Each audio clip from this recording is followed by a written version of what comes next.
Have you ever thought about, the impact of missionaries? Like, do they help or actually hurt the cultures they encounter?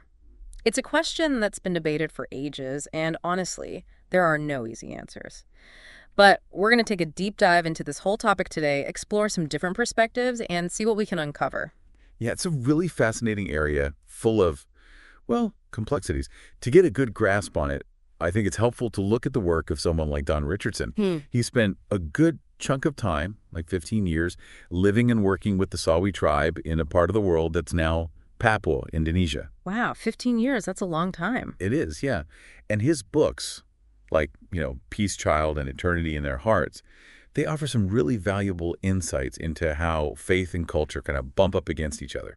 I feel like whenever missionaries come up in conversation, there's this image that pops into a lot of people's heads, right? Like that stern missionary from the movie Hawaii, what's his name, Abner Hale? Oh, yeah, from Missioner's book.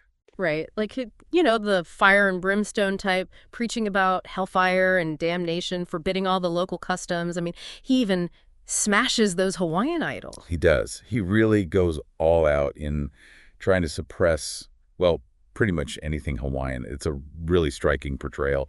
And, sadly, it's kind of become this stereotypical image of a missionary for a lot of folks. It's interesting, though, because if you look at the historical record, things aren't always so clear-cut. There's this anthropologist, Alan Tippett, who actually dug into the archives of early missionary sermons in Honolulu. And you know what he found? No evidence of that kind of aggressive, ranting, preaching style. It's like there's this disconnect between the popular image and what actually went down, at least in some cases. Yeah, that's a great point. It's not all black and white. Right. And let's be real, there are some pretty dark chapters in missionary history where that stereotype, unfortunately, does ring true. Like, take the story of Fray Diego de Landa. This Catholic missionary in the 1500s, he was responsible for burning tons of Maya books, their codices. Can you imagine? Oh, it's heartbreaking. All that knowledge, their poetry, their history, their math, astronomy, everything, just gone. It's a devastating loss. I mean, the Maya people themselves, they mourned the destruction of those books. Yeah. And now we only have a handful left.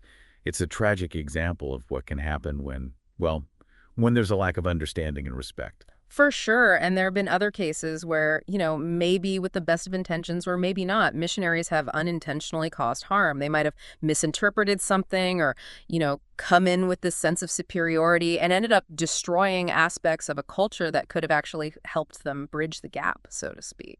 But then the question becomes, what's the alternative? Do we just leave these so-called isolated cultures completely alone, like hands off? Don Richardson makes a really interesting point about this. He argues that these societies weren't always living in some kind of perfect paradise before outsiders showed up. Think about it. You had things like the Arab slave trade happening in Africa before Livingstone got there. Right. And those horrifying practices in some temples in India before Amy Carmichael stepped in. Exactly. And then in North America, you had the whole westward expansion of settlers and the spread of diseases like smallpox. That was absolutely devastating for so many Native American tribes. Tribes like the Yahi and the Hurons were literally wiped out. So it's not like these cultures were always untouched and pristine before missionaries or other outsiders came along. Yeah. And sadly, that vulnerability, that susceptibility to outside forces, it's still a huge issue today. I mean, just look at what's happening in Brazil. Over the past 75 years, they've lost, on average, more than one tribe a year. And it's not just about assimilation. It's about violence, disease, and a sense of cultural breakdown that's so profound, people are losing the will to even have children. It's really alarming, even more so than the rate at which we're losing endangered species. Wow. So it's not a simple issue, that's for sure. Not at all. And this is where Richardson's central argument comes in, and it's kind of surprising.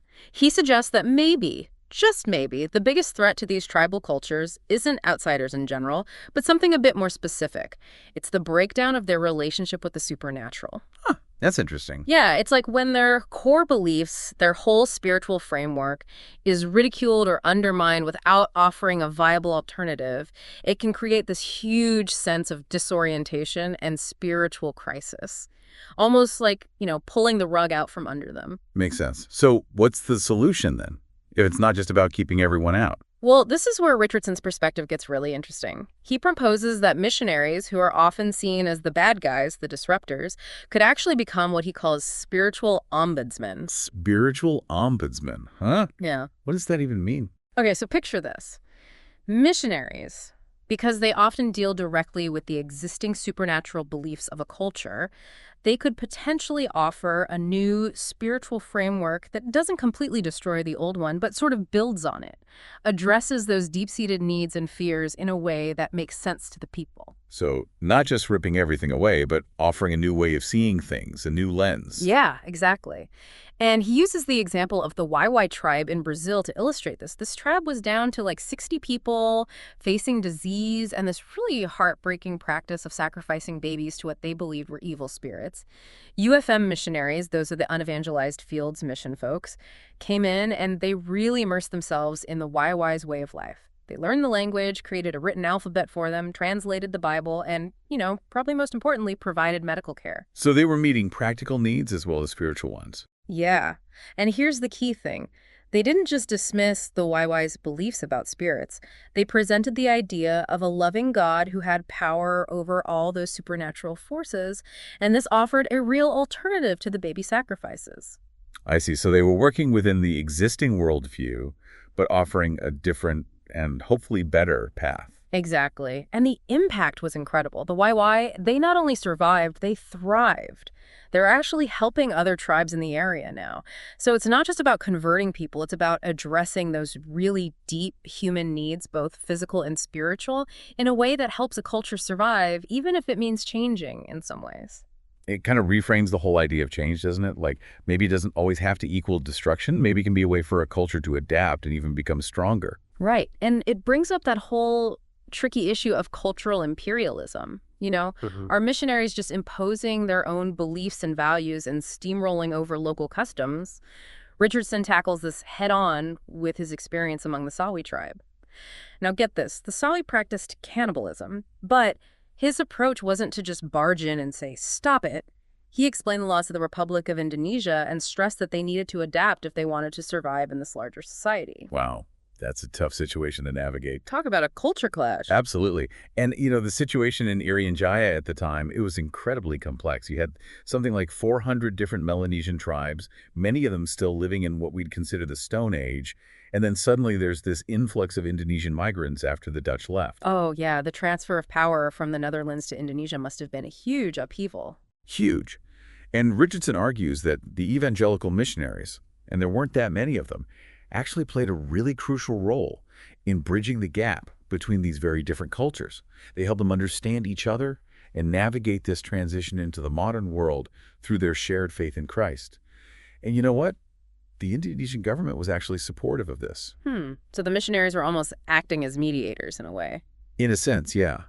But of course, there's another side to this whole story. We need to consider the criticisms as well.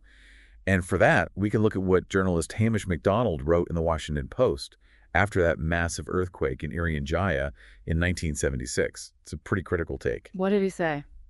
Well, he basically accused these fundamentalist missionaries of stirring up trouble with the locals. He even mentioned this horrific incident where 13 local assistants were killed and eaten after the missionary they were with had left. Oh my gosh, that's awful. It was a terrible tragedy. And MacDonald went on to say these missionaries were trying to completely wipe out local cultures. So it's important to hold that perspective alongside Richardson's, Definitely. It's like two sides of the same coin. Yeah. And MacDonald really drew a line between these fundamentalist groups and the Catholic and mainstream Protestant missions, which he saw as being much more flexible and adaptable. He gave examples like a missionary just handing out Western clothes, women at one mission being told to wear longer skirts, a mission air service that banned smoking and drinking, and then there was this dramatic photo of a Dutch missionary trying to talk to people from a helicopter after his colleagues were killed. I guess even with good intentions, there's always the risk of causing unintended cultural shifts or just plain misunderstandings, huh? Right. It's a delicate balance. And speaking of different approaches, MacDonald pointed to the Catholic missionaries at Jalsakor. They consecrated a church that was basically designed by the local Asmat people. They even incorporated traditional Asmat art and rituals into the ceremony, with Bishop Alphonse Sawada himself taking part in things like scattering lime. So a much more collaborative approach, it sounds like. Exactly. And MacDonald also noted that the Catholic Church required their missionaries to have anthropological training, and their whole belief is that God's already working within existing cultures, not trying to replace them. It's definitely a different way of looking at things. It is, for sure. So we have these two pretty contrasting views, Richardson's and MacDonald's. Did Richardson ever respond to that Washington Post article? He did. He wrote a letter to the Washington Post, though it wasn't published. In it, he basically said, look, MacDonald actually came to these evangelical missionaries for help after the earthquake, the same ones he criticized. They'd already spent 15 years building relationships with these remote tribes, learning their languages, even building the airstrips that were essential for getting aid in after the earthquake. Yeah. So Richardson felt like MacDonald's criticism was misplaced and unfair. Yeah, I can see how he would feel that way. Right. And Richardson brought up this really pragmatic point, which is that outside influence, whether it's commerce, politics, or whatever, it's often unavoidable in our globalized world. The question isn't so much should anyone go in, but rather who's going to get there first and with what motives. He really believed that these missionaries were the best people to be there to help these tribes navigate the changes that were coming their way. Kind of like a buffer, I guess, between these traditional cultures and the modern world. Yeah, you could see it that way. And he talked about their goals, things like equipping the tribes to survive in a rapidly changing world, teaching them the national language, while also preserving their own languages by creating written forms for them, introducing them to money and business, providing health care, and just generally acting as cultural go-betweens. He saw them as advocates for these tribal people. It sounds like they're really trying to empower them to face the future on their own terms. That was definitely the idea. And he shared stories about how the gospel message wasn't always seen as this foreign imposition. Some tribes, like the Akari, Damal, and Dani, they actually found it resonated with their own beliefs and filled the spiritual need they already felt. He even told this really powerful story about a Yali elder named Kusaho. Even though some missionaries were killed by his tribe, he recognized that something important had happened, and it actually opened the door for future dialogue. So it wasn't always about forcing change on people. No, not at all. And to address some of MacDonald's specific points, Richardson explained that the clothes being given out was part of a government relief effort after the earthquake, that the ballpoint pen replacing a nosebone photo was totally taken out of context, and that the mission's helicopter was used for all sorts of things, not just what MacDonald called aerial evangelism. So he felt MacDonald's reporting was inaccurate and misleading. Exactly. And he ended his letter with a really thought-provoking analogy. He compared missionaries to doctors, saying that sometimes, just like a doctor might have to remove part of a patient's body to save their life, missionaries might need to address or, destroy certain things in cultures that are harmful to people, especially in a changing world. So sometimes change, even radical change, is necessary for survival. That was his point.